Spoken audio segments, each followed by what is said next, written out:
في مشروع جديد بيعيد تفسير القرآن بس المرة دي بشكل خاص لشعب الأويغور. خلينا نشوف إيه القصة. السؤال هو، هل ممكن نص عمره قرون طويلة يتفسر عشان يحل تحديات ثقافة معاصرة؟ المشكلة حسب القائمين على المشروع إن التفاسير الحالية مركزيتها عربية، فمش بتعالج قضايا الأويغور اليوم. ده معناه إن الحلول غالباً بتكون لسياق تاريخي مختلف مش لمجتمع الأويغور حالياً. فالمشروع بيقترح نقلة أساسية من إطار خارجي لإطار داخلي نابع من تحديات الأويغور نفسهم. الهدف هو إن القرآن يكون أداة في إيد الأويغور عشان يحلوا مشاكل مجتمعهم بنفسهم. والشغل ده مش مجهود فردي، لأ، دي عملية منظمة فيها متخصصين في الدين والأدب. المهمة الأساسية هي تقوية الهوية الويغورية، يعني عودة للذات مش تقليد لثقافات تانية. وبيستخدموا مثال توحيد النبي محمد للقبائل العربية كنموذج لهدفهم، وهو توحيد شعب الأويغور. إذن النقطة الحاسمة إن الموضوع أكبر من مجرد ترجمة، ده مشروع لبناء أمة. القائمون على المشروع بيأكدوا أن هدفهم مش إثارة الانقسام أو معاداة أي طرف، وبيوضحوا إن تركيزهم كله على بقاء مجتمعهم مش خلق صراعات مع أي حد تاني. المشروع ده بيقترح إنه بالنسبة للأويغور بقائهم بيعتمد على جعل أقدس نصوصهم ملكهم هم. أهلا بكم. هل يمكن لنص ديني قديم جدا أن يتحول لأداة نهضة وطنية في عصرنا الحديث؟ مجموعة من العلماء الأويغور يعتقدون أن الجواب هو نعم، وهم الآن يعملون على مشروع لإنشاء تفسير جديد للقرآن مصمم خصيصا لمواجهة التحديات اللي بيعيشها شعبهم اليوم.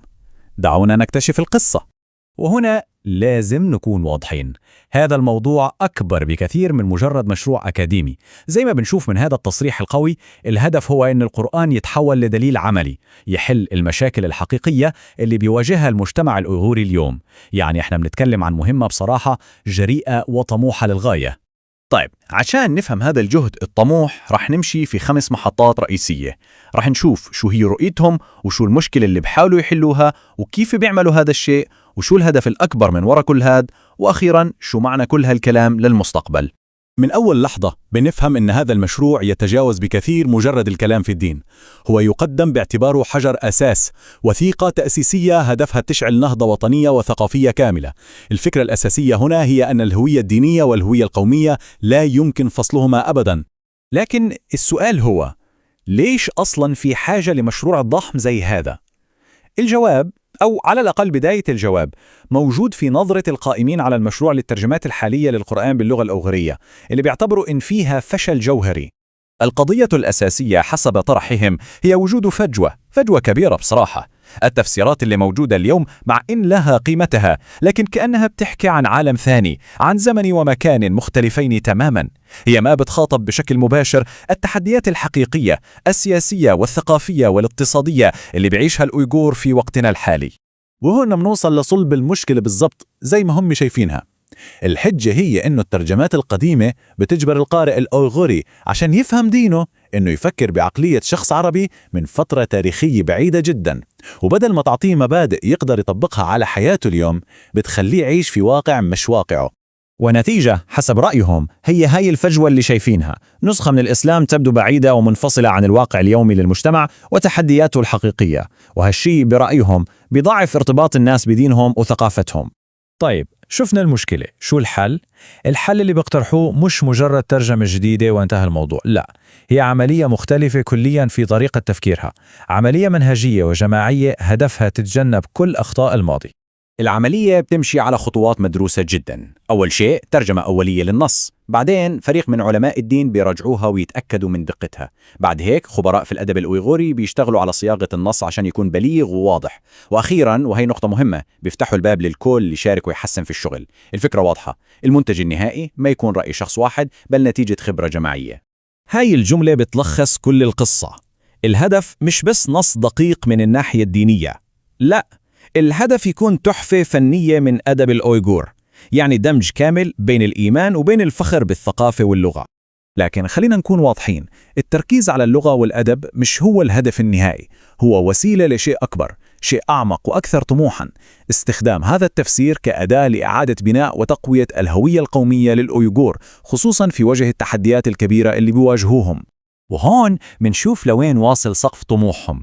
هم بقارنوا عملهم بشكل مباشر بالدور التاريخي اللي لعبه النبي محمد في توحيد القبائل العربية. هذا تشبيه قوي جدا، وبحط مشروعهم في سياق مش بس ديني بل تأسيسي لأمة.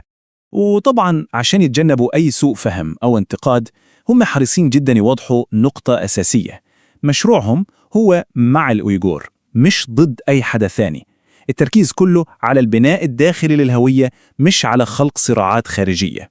بس طبعا لما نتكلم عن هوية وصراع بيجي سؤال منطقي: طيب مين هو العدو حسب هذه النظرة؟ المصدر ما بيتجاهل هذا السؤال، بالعكس بيقدم تعريف محدد جدا من القرآن لمصطلح العدو. حسب تفسيرهم كلمة عدو في القرآن ما إلها علاقة بالدين أو بالعرق، الموضوع أبسط من هيك بكتير، هو مرتبط بالفعل. العدو هو الطرف اللي بيهجم على وطنك ويحتل أرضك، بكل بساطة تعريف قائم على الفعل مش على الهوية. ولما يطبقوا هذا المبدأ على واقعهم بيوصلوا لنتيجة مباشرة وواضحة جدا. بما أن العداوة بتكون فقط للمعتدي على الوطن، فبالتالي عدوهم الوحيد حسب هذا التعريف هو الدولة الصينية. طيب، بعد ما شفنا المشكلة والحل والهدف الأكبر، خلينا نجمع كل هالأفكار مع بعض ونشوف الصورة الكاملة للمستقبل اللي بيرسموا هذا المشروع. إذن الخلاصة هي إن اللي شفناه أكبر بكثير من مجرد ترجمة جديدة. هذا مشروع متعدد الأوجه. هو لاهوتي لأنه بيعيد تفسير النص الديني، وهو أدبي لأنه بيهتم بجمال اللغة، والأهم من كل هذا هو مشروع قومي لأن هدفه النهائي هو إحياء هوية أمة كاملة. في النهاية هذه المحاولة اللي بيقوم فيها الأويغور بتتجاوز حدودهم وبتحطنا كلنا قدام سؤال كبير وعالمي: كيف ممكن للنصوص القديمة إنها ترجع للحياة وتتحول لسلاح ودرع في معركة البقاء الثقافي والوطني في القرن ال21؟ هذا سؤال بيخلينا نفكر بعمق في قوة التفسير وتأثيره. شكرا للمتابعة. تخيلوا محاولة التنقل في مدينة معقدة جداً باستخدام دليل إرشادي، بس الدليل ده مكتوب من 100 سنة والمجتمع عايش في قارة تانية خالص. ممكن تلاقوا أسماء الشوارع، بس صعب تفهموا روح المكان أو إزاي تحلوا مشاكلكم اليومية فيه. ده هو بالظبط جوهر التحدي اللي بيطرحه مشروع فكري جديد ومثير للاهتمام وصل لنا. النهاردة هنغوص في الدوافع والأهداف ورا مبادرة جديدة لتقديم تفسير للقرآن الكريم، تفسير مصمم مخصوص عشان يناسب سياق وظروف المجتمع الأيغوري. مصدرنا هو مقطع فيديو لمجموعة من المفكرين القائمين على المشروع ده بيشرحوا فيه رؤيتهم الطموحة، ومهمتنا هنا هي إننا نستخلص جوهر الفكرة دي وليه حسوا إنها ضرورية دلوقتي أكتر من أي وقت فات. بالظبط. والهدف هنا مش مجرد تلخيص للي قالوه، لا، إحنا محتاجين نفهم الأسباب العميقة اللي دفعتهم للإحساس بالضرورة الملحة دي. يعني هم عايزين يحققوا إيه؟ هي محاولة الفهم إزاي نص مقدس بيعتبر عالمي ممكن يتكلم بلغة الحاضر لمجتمع معين بيواجه تحديات وجودية فريدة جدا. دي نقطة قوية جدا، بس ده بيخليني أسأل عن الوضع الحالي. يعني إيه المشكلة تحديداً في التفاسير الموجودة اللي خلت مشروع زي ده ضرورة؟ ألا توجد بالفعل ترجمات وتفاسير للقرآن بلغة الأويغور؟ ده هو السؤال المحوري اللي المشروع كله بينطلق منه. فعلاً في ترجمات وتفاسير، وبعضها كمان عملها علماء من الأويغور نفسهم. لكن الحجة الأساسية اللي بيطرحوها القائمين على المشروع هي إن الأعمال دي سواء بقصد أو بدون قصد تأثرت بشدة بالسياق الاجتماعي والتاريخي والسرد العربي. هي في جوهرها ترجمة مش بس للغة، لا، دي ترجمة للثقافة والتاريخ العربي. لحظة، اديني مثال عشان أفهم أكتر. إزاي التأثر ده ممكن يظهر بشكل عملي؟ مجتمع صحراوي. طيب، بالنسبة لمجتمع الأويغور اللي له تاريخ مختلف تماماً في الزراعة والتجارة على طريق الحرير، تفاصيل التفسير ده بتبقى مش مرتبطة بواقعهم بشكل مباشر. ممكن يفهموا المبدأ العام بس التطبيق العملي بيضيع. فهمت. يعني الموضوع أشبه بمشاهدة فيلم بترجمة. الترجمة دي مش بس بتنقل الحوار، دي بتحاول تشرح النكت والمواقف بمراجع ثقافية من بلد تاني خالص. الفكرة العامة ممكن توصل، بس التأثير العاطفي والفكري مش بيكون بنفس القوة. ما بيوضحوا هي إن الفهم الديني والأحكام اللي بتطلع منه غالباً بتكون مناسبة لاحتياجات المجتمع العربي أكثر من كونها حلول للتحديات السياسية والاقتصادية والثقافية اللي بيواجهها الأويغور دلوقتي. يعني بعبارة تانية، الدليل الإرشادي اللي بيستخدموه مصمم لمدينة تانية. ده بيوضح المشكلة بشكل كبير فعلا. طيب لو ده هو التشخيص، إيه الحل اللي بيقترحوه؟ هل هم بيسعوا لتغيير النص القرآني نفسه؟ ده سؤال حساس وممكن يقلق ناس كتير. لا، هم حاسمين جدا في النقطة دي، بيأكدوا مرارا وتكرارا إن النص القرآني ثابت ومقدس ومستحيل حد يلمسه. المشروع مش بيهدف أبدا لتغيير كلمة واحدة، الهدف هو تغيير منهجية، تطبيق النص وتأويله. الفكرة مش في تغيير الكلمات، الفكرة في فهم إزاي الكلمات دي بتخاطب واقعهم الأيجوري المحدد في القرن 21. طيب وإزاي هيعملوا ده؟ إيه اللي بيخلي محاولتهم دي مختلفة عن المحاولات الفردية اللي فاتت؟ الفارق الجوهري واللي بيركزوا عليه هو الطبيعة الجماعية للمشروع. على عكس الجهود اللي فاتت اللي كانت غالباً عمل عالم واحد مهما كانت مكانته، المشروع ده عمل فريق متكامل، في باحثين من تخصصات مختلفة، خبراء في علوم القرآن، أدباء عشان يضمنوا بلاغة اللغة الأيغورية، ومؤرخين، ويمكن كمان علماء اجتماع. الهدف إن المنتج النهائي يكون مش بس دقيق دينياً، لا، يكون غني ثقافياً ومصقول لغوياً ومرتبط بواقع الناس. لحظة، ده معناه إنهم مش بينتجوا مجرد كتاب تفسير؟ دول بيبنوا مدرسة فكرية كاملة. بالضبط، هي دي النقطة الأهم، والأمر المذهل هنا هو الهدف النهائي اللي أعلنوه.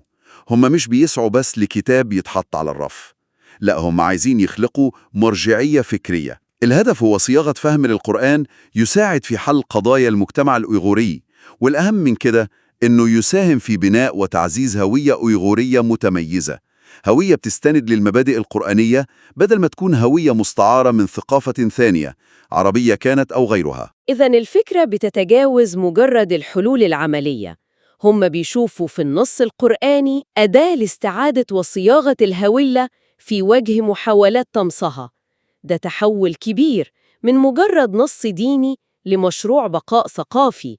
ده جوهر المشروع تماماً، محاولة لتأصيل الهوية في النص المقدس نفسه عشان يصبح مصدر قوة ذاتية مش مجرد مجموعة تعليم مستوردة. مشروع بالحجم والطموح ده أكيد مش هيبدأ بشكل عشوائي، لازم يكون عندهم خارطة طريق. هيبدأوا منين؟ كانوا واضحين جدا في النقطة دي، حطوا خطة للموضوعات التمهيدية اللي هيبدأوا بيها، ودي بتكشف كتير عن منهجيتهم. مش هيبدأوا مثلا بتفسير سورة البقرة على طول، لا، هيبدأوا ببناء أساس فكري واسع الأول. مثير للاهتمام. إيه أول خطوة؟ أول خطوة هي تقديم نظرة شاملة على تاريخ الأديان والمعتقدات الإنسانية قبل ما يدخلوا في الإسلام نفسه. عايزين يحطوا التجربة الدينية البشرية كلها في سياقها. الهدف على ما يبدو هو فهم الإسلام مش كظاهرة معزولة، لا، كجزء من سعي البشرية الطويل عن المعنى. كأنهم بيقولوا خلينا نبص على الصورة الكبيرة الأول قبل ما نركز في التفاصيل. طيب وبعدين؟ ثانياً، هيحللوا المبادئ القرآنية اللي هدفها توحيد البشرية رغم تنوعها. التركيز هنا مش على الاختلافات، لا، على القواسم المشتركة اللي بيقدمها القرآن كحل لتوحيد الأعراق والثقافات المختلفة تحت مظلة مبادئ عالمية زي العدل والرحمة. وهنا نيجي للنقطة الثالثة اللي لفتت انتباهي جدا في المصدر، دراسة قصص الأنبياء، وتحديدا قصة سيدنا موسى. هم مش بيتعاملوا معاها كقصة تاريخية مجردة إطلاقاً، بالنسبة لهم قصة موسى هي دراسة حالة عملية في القيادة وتحرير الأمم. بيطرحوا أسئلة مباشرة جدا زي إيه هي صفات القائد اللي يقدر يخلص أمته من الظلم؟ إزاي موسى بنى الوعي والشخصية عند قومه وهم في أضعف حالاتهم؟ الأسئلة دي مش تأملات تاريخية، دي أسئلة موجهة لواقعهم بشكل مباشر، بيدوروا في النص على نموذج عملي للنهضة. وأخيراً ذكروا نقطة تقنية بس جوهرية، التمييز بين الآيات المكية والمدنية. ممكن المفهوم ده ما يكونش واضح للكل، وده تمييز مهم جدا عشان نفهم منهجيتهم. الآيات اللي نزلت في مكة في بداية الدعوة كانت بتركز بشكل أساسي على بناء العقيدة، الصبر، الثبات في وجه الاضطهاد. كانت مرحلة بناء الفرد والمجموعة الصغيرة في بيئة معادية. في حين إن الآيات اللي نزلت في المدينة بعد الهجرة طبيعتها اختلفت تماماً. نعم، في المدينة بقى للمسلمين دولة وكيان سياسي، فالآيات المدنية ركزت على التشريع، بناء مؤسسات الدولة، تنظيم العلاقات الاجتماعية والاقتصادية، وقواعد الحرب والسلم. كانت خريطة الطريق لبناء مجتمع متكامل. القائمون على المشروع بيشوفوا إن فهم التدرج ده حيوي جدا. في المجتمع اللي بيعيش تحت ضغط ممكن يحتاج يركز على دروس المرحلة المكية، بينما يحط دروس المرحلة المدنية كهدف ورؤية للمستقبل. إذن هم مش بيقدموا مجرد ترجمة، لأ، دول بيبنوا إطار فكري متكامل، إطار بيساعد على فهم مش بس معنى النص، لأ، أهميته ودوره كدليل استراتيجي لمجتمعهم في العصر الحالي. ولو ربطناه ده بالصورة الأكبر هنلاقي إن التركيز واضح جدا على التطبيق المجتمعي في السياسة والعدالة والاقتصاد بدل الاقتصار على العبادات الشخصية. الفكرة اللي بيطرحوها هو إن العبادات الفردية زي الصلاة والصوم دي علاقة خاصة ومهمة بين الإنسان وربه، لكن التحدي الوجودي الأكبر اللي بيواجههم كمجتمع هو إزاي يبنوا مجتمع عادل وقوي. أكيد مشروع زي ده ممكن يثير بعض الجدل، يعني ممكن حد يسأل: ألا يهدف هذا المشروع لخلق نوع من الانعزال أو حتى الصراع مع المجتمعات المسلمة التانية زي العرب مثلاً من خلال التأكيد على الخصوصية دي؟ دي نقطة حساسة، ويبدو إنهم كانوا متوقعين السؤال ده لأنهم اتكلموا فيه بشكل مباشر وصريح في المصدر. بيأكدوا بشكل قاطع إن عملهم لا يهدف أبداً لخلق عداوة أو قطيعة مع أي مجتمع مسلم تاني. طيب إيه مبررهم؟ بيستخدموا مثال قوي جداً من التاريخ الإسلامي عشان يوضحوا فكرتهم. بيستشهدوا بالنبي محمد عليه السلام نفسه، اللي لما جه كانت القبائل العربية متفرقة وبتحارب بعض، فالقرآن وحدها ومنحه هوية قوية انطلقت بيها للعالم.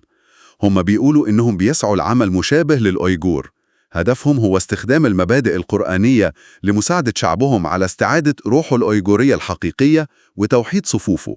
يعني هو مشروع بناء داخلي مش مشروع عداء خارجي. بس التركيز ده على الهوية الخاصة مش ممكن يؤدي لنوع من القومية المتعصبة. هما بيتعاملوا مع الخطر المحتمل ده بتحديد دقيق جدا لمين هو العدو. في الفيديو بيوضحوا إن العدو بالنسبة لهم مش عرق معين زي العرب أو الصينيين، ومش أتباع دين تاني. العدو بتعريفهم الصريح هو الطرف اللي بيهاجم وطننا ويحتله ويسعى لمحو هويتنا. التعريف ده بينقل القضية من صراع عرقي أو ديني لصراع سياسي وجودي من أجل التحرر الوطني. تعريف مبني على الفعل، الاحتلال، مش على الهوية، العرق أو الدين. ده تحديد دقيق ومهم جدا فعلا، بيحط أعمالهم في سياق واضح وبيجنبهم اتهامات كتير محتملة. نعم، وده بيظهر نضج في التفكير الاستراتيجي. الهدف هو تعزيز الهوية الوطنية كعامل قوة وصمود، مش كأداء لإثارة العداء. في النهاية اللي بنستخلصه من المصدر ده هو إن ده مش مجرد مشروع لإصدار كتاب جديد، لأ، دي محاولة طموحة وجريئة لإعادة قراءة نص مقدس في سياق محدد وحي بهدف الحفاظ على هوية أمة وتمكينها من البقاء والازدهار في العالم الحديث. ده مشروع حياة. وده بيطرح سؤال مهم، سؤاله صداه بيمتد لخارج المشروع ده تحديداً. إذا كان النص المقدس بيعتبر عالمي في رسالته، فإزاي ممكن لمجتمع معين إنه يخليه يخاطب تحدياته الفريدة والمباشرة من غير ما يمس بعالميته أو جوهره؟ المشروع ده هو في جوهره محاولة عملية للإجابة على السؤال الصعب ده. هو سعي دؤوب للموازنة بين العالمي والخاص، بين الثابت والمتغير. وفي قلب السعي ده كله تكمن قصة بقاء شعب. وصلتنا اليوم خطوط عريضة لمشروع بصراحة لافت جدا وطموح. هو برنامج يهدف لتقديم تفسير للقرآن الكريم يتمحور حول التجربة الأويغورية. فعلاً، مشروعاً بهذا الحجم وبهذا العمق يستحق وقفة. الرسالة واضحة، وهي ربط النص المقدس بواقع حي. تماماً، ولهذا السبب دعنا نتعمق ونرى كيف يمكننا جعل هذا الطرح أكثر صلابة وتأثيراً. يلا بينا. طيب، أول نقطة لفتت انتباهي هي الفرضية الأساسية نفسها، فكرة التفسير المتمحور حول الأوغور. المصطلح نفسه قوي وجذاب، لكنه في نفس الوقت ممكن يكون سلاح ذو حدين. بالضبط، سلاح ذو حدين. الغموض هنا ممكن يكون مكلف جداً. كيف؟ يعني لما تقرأ عبارات مثل تكييف مع المجتمع الأوغوري أو حل مشاكل الأوغوري، المستمع اللي فاهم القصد حيعرف أن المقصود هو تطبيق المبادئ القرآنية. صحيح. لكن المستمع المتشكك أو الخصم ممكن يقفز فوراً لاستنتاج تاني خالص، إنه تغيير في النص؟ تماماً، إنه تحريف للمعنى عشان يناسب أجندة معينة. وهذا هو الخطر بعينه، والمثير للاهتمام إن صاحب المشروع نفسه كأنه حاسس بده. كيف؟ في جملة في المادة بتقول شيء زي نحن لا نثير العداء مع العرب. الجملة دي يعني دفاعية شوية. صح، كأنها استباق لاتهام لسه ما جاش. بالظبط، وجود دفاع زي ده بيوحي إن في قلق من إن الفكرة الأساسية ممكن يساء فهمها. ملاحظة ممتازة.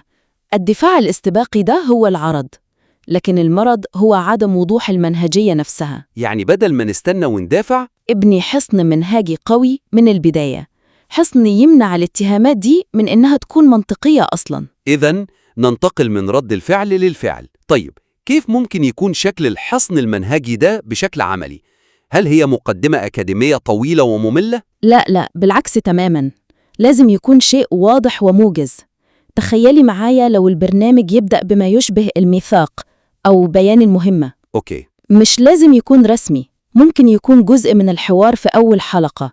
يعني كأن المقدم يقول: قبل ما نبدأ رحلتنا خلونا نوضح العدسة اللي هنشوف من خلالها. أحببت فكرة العدسة دي. منهجنا هو النظر لمبادئ القرآن العالمية الخالدة، ولكن من خلال نافذة فريدة، نافذة تاريخ الأويغور، ثقافتهم وتحدياتهم المعاصرة. نحن لا نغير الرسالة، بل نغير زاويات النظر. يا سلام، جملة زي دي بتوضح كل حاجة. وممكن كمان نضيف جزء يوضح إيه اللي المشروع مش بيعمله. إزاي؟ بعبارات صريحة ومباشرة.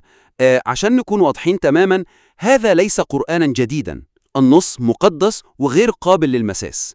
عملنا مش إعادة كتابة، عملناه هو بناء جسر بيربط النص الخالد بالأسئلة اللي بتشغل بال شعبنا اليوم. بالظبط. هذا الوضوح بينزع فتيل أي نقد محتمل من البداية. ممتاز. هذا الإطار الواضح بيقودني للنقطة التانية مباشرة، وهي مرتبطة بده. بمجرد ما نحدد كيف هنشتغل، لازم نشوف ماذا هنقدم.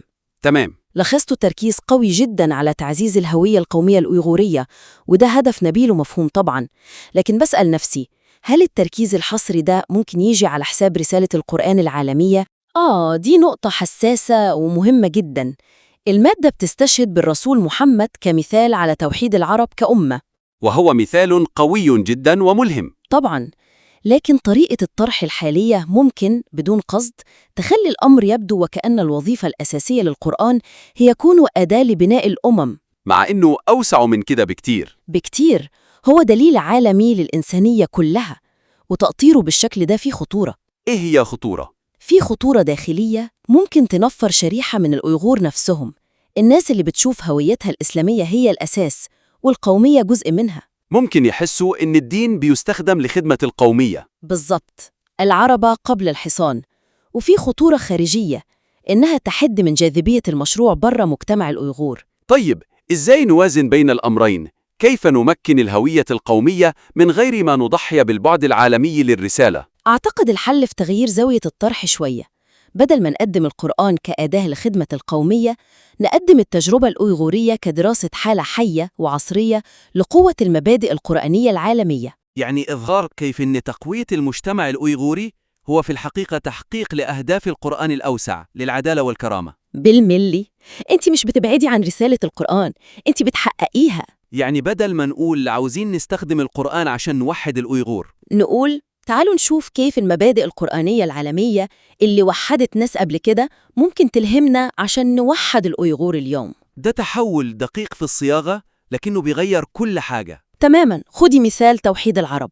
بدل جملة الرسول وحد العرب فلازم نوحد الأويغور، ممكن الصياغة تكون القرآن منح العرب المشتتين مجموعة مبادئ وقيم مكنتهم من تحقيق الوحدة والكرامة. وبعدها نربطها بالواقع ونقول في برنامجنا هنستكشف كيف نفس المبادئ العالمية دي، العدل، الأخوة، التوحيد، ممكن تمكن الأويغور من مواجهة تحدياتهم في القرن ال21. كده التجربة الأويغورية ما بتكونش مجرد قصة محلية، بتكون مثال عالمي ملهم. وهو ده اللي هيعطيها قوة أكبر.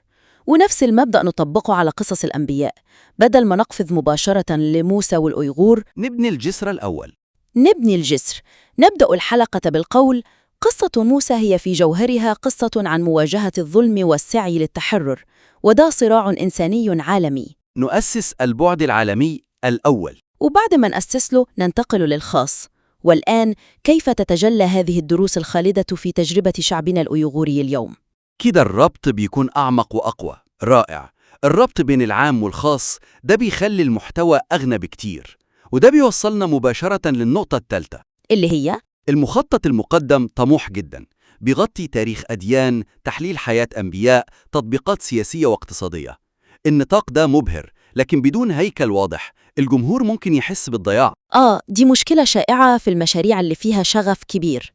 الحماس بيخلي صاحب المشروع عاوز يقول كل حاجة مرة واحدة. صحيح. المقدمة اللي شفناها تبدو كأنها قائمة محتويات لمنهج جامعي بيمتد لسنوات، مش برنامج واحد. فالمستمع هيسأل نفسه، طيب أنا هسمع إيه النهاردة؟ تاريخ أديان؟ تحليل سياسي؟ تفسير آية؟ للمدى الطويل. كأنك بتدعو شخص لرحلة طويلة من غير ما توريه خريطة. أحسنتي. هيوافق في الأول، بس بعد فترة هيحس بالقلق. الحل هو إننا نوفر خريطة طريق واضحة. والحل العملي هنا هو فكرة تقسيم المحتوى. تماماً. نقسمه لوحدات أو مواسم. فكرة المواسم بقت مألوفة جداً في عالم البودكاست والمحتوى الرقمي، وبتساعد في إدارة توقعات الجمهور بشكل كبير. طيب خلينا نفكر سوا، كيف ممكن نقسم المحتوى الضخم ده لأجزاء منطقية؟ ممكن نتخيلها زي بناء بيت. لازم نبدأ بالأساسات. فممكن يكون الموسم الأول المبادئ التأسيسية. وده يركز على إيه؟ يركز على وضع الأساس النظري، حلقات تعلف بالمنهجية اللي اتكلمنا عنها في النقطة الأولى، حلقات عن تاريخ المعتقدات عشان نحط السياق، وبعدين حلقات عن المبادئ القرآنية الأساسية لبناء مجتمع عادل، العدل، الشورى، الكرامة. منطقي جدا.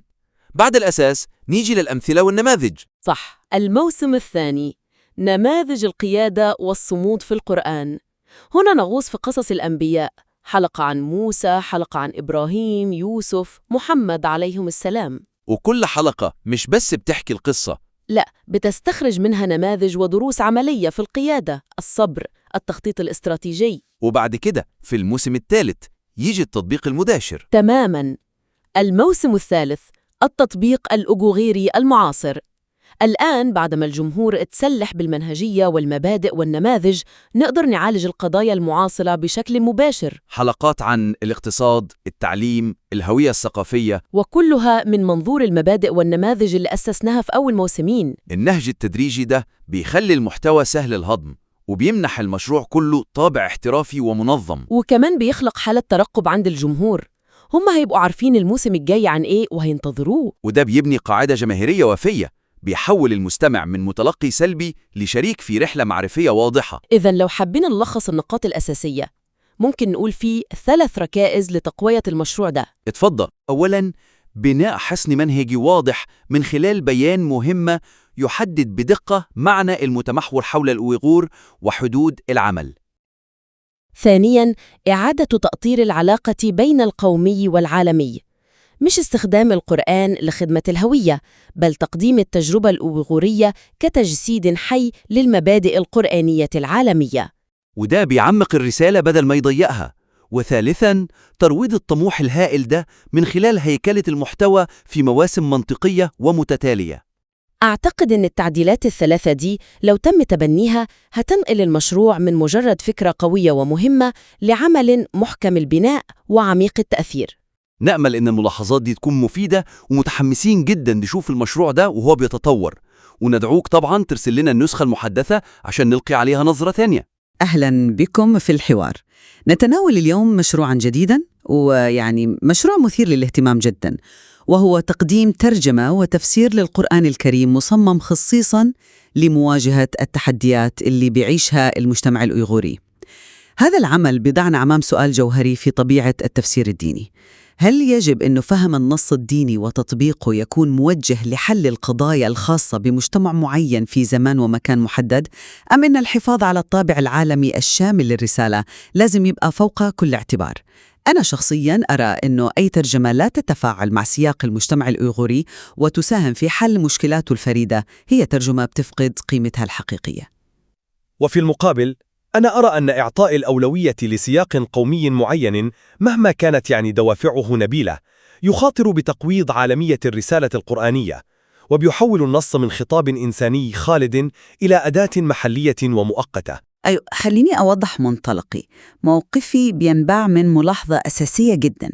الترجمات والتفاسير السابقة اللي اعتمد عليها الأويغور كانت بشكل كبير مشبعة بمنظور ثقافي عربي، ولما أتحدث عن المنظور العربي أنا طبعاً لا أقصد اللغة، لا أنا أقصد إن كتير من كتب التفسير بتستفيض في شرح عادات قبائل قريش أو جغرافية الحجاز عشان نفهم آية معينة. هذا تاريخياً مفيد، لكنه بيجعل فهم الآية معتمد على فهم ثقافة قديمة وغريبة على القارئ الأغوري، بدلاً من التركيز على المبدأ الأخلاقي أو التشريع العالمي في الآية نفسها.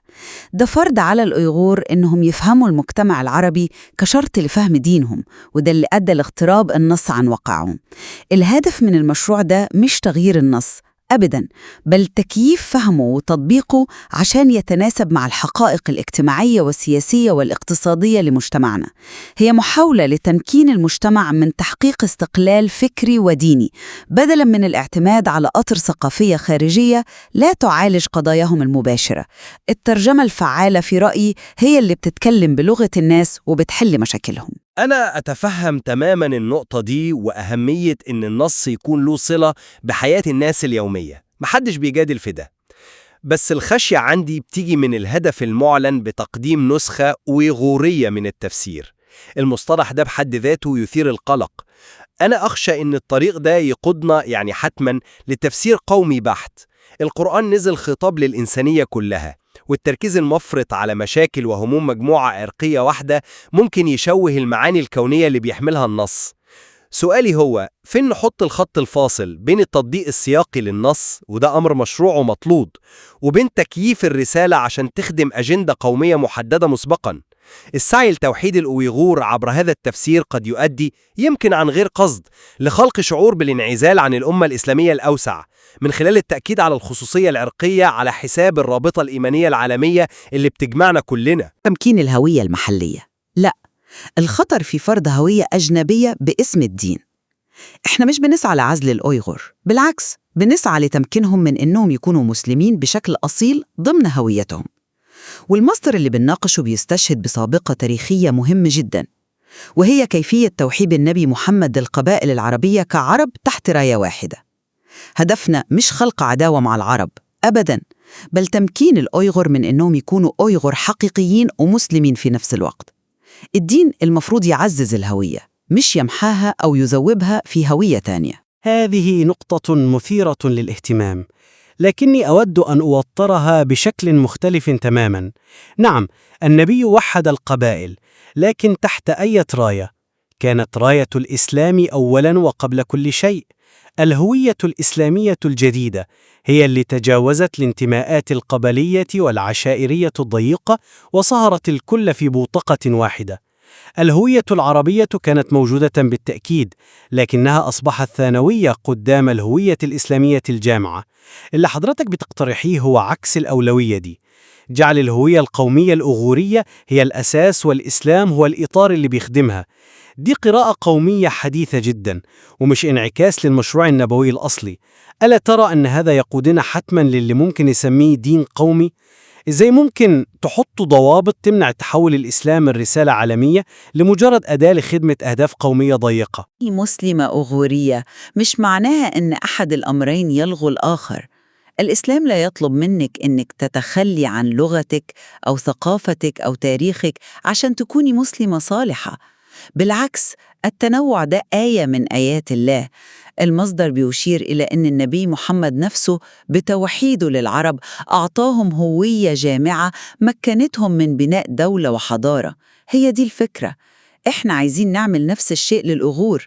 الخطر الأكبر برأيي مش في محاولتنا دي، لا، بل في الوضع الحالي. التفاسير الحالية بتخلط بشكل خاطئ بين الرسالة العالمية للقرآن والثقافة العربية الخاصة. هذا هو الخطر الحقيقي اللي بيسبب الاغتراب. ولكن ألا تستبدلون تحيزاً بتحيز آخر؟ حضرتك بتتكلمي عن التخلص من التحيز العربي، لكنك تخاطرين باستبداله بتحيز أويغوري لا يقل خطورة. لما تبدأي مشروع والهدف المعلن هو خدمة المجتمع الأويغوري، فأنت بالضرورة بتخلقي تحيز متأصل في المنهجية من البداية. ده ممكن يؤدي حتماً لتفسير انتقائي، يعني سيتم التأكيد على الآيات اللي بتدعم السردية القومية، ويمكن تهميش الآيات التانية اللي بتدعو لرؤية إنسانية أوسع أو بتنتقد العصبيات القومية. بس المنهجية المقترحة هنا هي أكبر ضمانة ضد الخطر ده. المشروع ده زي ما بيذكر المصدر هو جهد جماعي بيضم خبراء في الدين وعلماء في اللغة والأدب والتاريخ والاجتماع. الجماعية دي هي حماية ضد التحيزات الفردية أو الأيديولوجية الضيقة اللي شابت الكثير من الترجمات الفردية السابقة. إنها محاولة علمية عشان نقرب من المعنى الأصلي القابل للتطبيق في واقعنا، مش فرض رؤية مسبقة. أن الجماعية هي الحل السحري. أي عمل جماعي ممكن يكون له تحيز جماعي، خصوصاً لو المجموعة كلها بتنطلق من نفس الهدف القومي. واللي بيقلقني أكثر هو ما يبدو وكأنه استخفاف أو تجاهل ل14 قرناً من التراث التفسيري الإسلامي الهائل. التراث ده بشخصياته الكبرى زي الطبري والقرطبي وابن كثير وصولاً للمحدثين لم يكن مجرد تراث عربي، كان تراث إسلامي عالمي شارك فيه فرس وهنود وأتراك وأمازيغ. ده بيمثل ثروة هائلة من المنهجيات والرؤى والآراء التي تشكلت عبر قرون من النقاش. التخلي الشبه الكامل عن التراث ده هو مغامرة فكرية محفوفة بالمخاطر. ممكن تنتج تفسيرات جديدة مبتكرة، ولكنها ممكن تكون كمان تفسيرات ملهاش سند في تاريخ الفكر الإسلامي. هذا انقطاع معرفي خطير. أنا أتفق معك في أهمية التراث، بس لازم نعترف أن التراث ده هو نفسه اللي فشل في مخاطبة واقعنا المعاصر بشكل مباشر. هو اللي خلى فهمنا للدين يعتمد بشكل كبير على فهم ثقافة تانية. إحنا مش بنتخلى عن التراث بالكامل، لا، بل بنعيد قراءته من منظورنا وبناخد منه اللي يناسبنا ونسيب اللي مش مناسب لينا. خلينا ناخد مثال عملي. الآيات اللي بتتكلم عن الشورى في تفسير تقليدي ممكن تتفهم في سياق الحوكمة السياسية العامة للدولة الإسلامية الكبرى، لكن في سياق أيغوري حيث لا يوجد تمثيل سياسي رسمي، هل ممكن الآيات دي تتقري كدليل لبناء هياكل قيادية مجتمعية صامدة على المستوى المحلي أو لتنظيم شؤون الأقلية المسلمة والحفاظ على تماسكها؟ هو ده نوع التطبيق العملي اللي بنتكلم عنه واللي مش بتلاقيه جاهز في كتب التراث. ده مثال جيد وبيوضح الفكرة، وأنا أتفق إن التفسير لازم يكون حيوي. بس ده بيقودني لنقطة تانية أكثر جوهرية بتتعلق بالغاية من النص القرآني نفسه. الترجمات السابقة زي ما المصدر بينتقدها ركزت على الإيمان والعبادات، كأن الدين مجرد علاقة فردية بين الإنسان وربه. وحضرتك بتقولي إن المشروع الجديد عايز يركز على الجوانب السياسية والاقتصادية والاجتماعية. الحجة دي مقنعة، بس هل فكرتي في الجانب الآخر؟ بينما القرآن دليل شامل للحياة، بتفضل رسالته الأساسية في جوهرها لاهوتية وأخلاقية. اختزاله في كونه دليل لحل المشاكل الدنيوية المعاصرة بيهدد بتحويله لأداة أو مانيفستو سياسي. ده ممكن يؤدي لإهمال أبعاده الروحانية والأخروية العميقة. ما ننساش أن المصدر نفسه بيذكر أن السور المكية وهي تقريبا ثلثي القرآن كان تركيزها الأساسي على الإيمان بالله واليوم الآخر والجنة والنار. دي هي أسس العقيدة. هل إحنا في خطر أننا نفقد الجوهر الروحي ده لما نركز بشكل شبه حصري على التطبيقات السياسية للنص؟ أنا شخصياً لا أرى أن الأمرين متناقضين، لا، بل هما وجهان لعملة واحدة. الإيمان القوي بالله واليوم الآخر هو اللي المفروض يدفع الإنسان للعمل من أجل العدل في الدنيا دي. الروحانية الحقيقية لا تنفصل عن السعي لتحسين حياة الناس ومقاومة الظلم. بص على قصة موسى عليه السلام في القرآن، وهي من أكتر القصص تكراراً. هي مش مجرد حكاية تاريخية، دي نموذج متكامل بتبدأ بالإيمان بالله وبتتحول لثورة لتحرير شعب من الطغيان وبتنتهي ببناء أمة وتطبيق الشريعة. الجانب الروحي والجانب السياسي والاجتماعي متداخلين بشكل لا ينفصم. المشروع مش بيلغي الجانب الروحي، لأ، ده بيحطه في السياق العملي. لما القرآن يتكلم عن العدل فده مش مفهوم فلسفي مجرد، دي دعوة لتطبيقه في المجتمع. ولما يتكلم عن الصبر فهو مش مجرد حالة شعورية سلبية، دي استراتيجية إيجابية لمواجهة الظلم. كلام جميل، ولكن التطبيق العملي هو المحك. لما تبدأ مشروع بهدف محدد مسبقاً وهو حل مشاكل الأيغور وتعزيز الهوية الأيغورية، فأنت بالضرورة هتقرأ النص من خلال العدسة القصيرة دي. ده هيمنعك من رؤية المعاني التانية الهائلة في القرآن اللي ممكن ما تكونش ليها صلة مباشرة بأجندتك الحالية، لكنها جزء لا يتجزأ من رسالته العالمية. إن عظمة القرآن وقوته بتكمن في قدرته على مخاطبة كل إنسان في كل زمان ومكان. بيخاطب الفيلسوف في تأملاته، والفلاح في حقله، والعالم في مختبره، والأيغوري في محنته. الخطر هو أنك تفقد العالمية دي لما تحصر النص في سياق واحد، مهما كانت أهمية السياق ده وضرورته الملحة. أنت تخاطر بتحويل الخطاب الإلهي اللامتناهي لمجرد إجابات لأسئلتك أنت هنا والآن. في الختام أنا برجع أؤكد على أن التفسير القرآني لازم يكون حي ووثيق الصلة بواقع جمهوره، وإلا هيتحول لقطعة متحفية.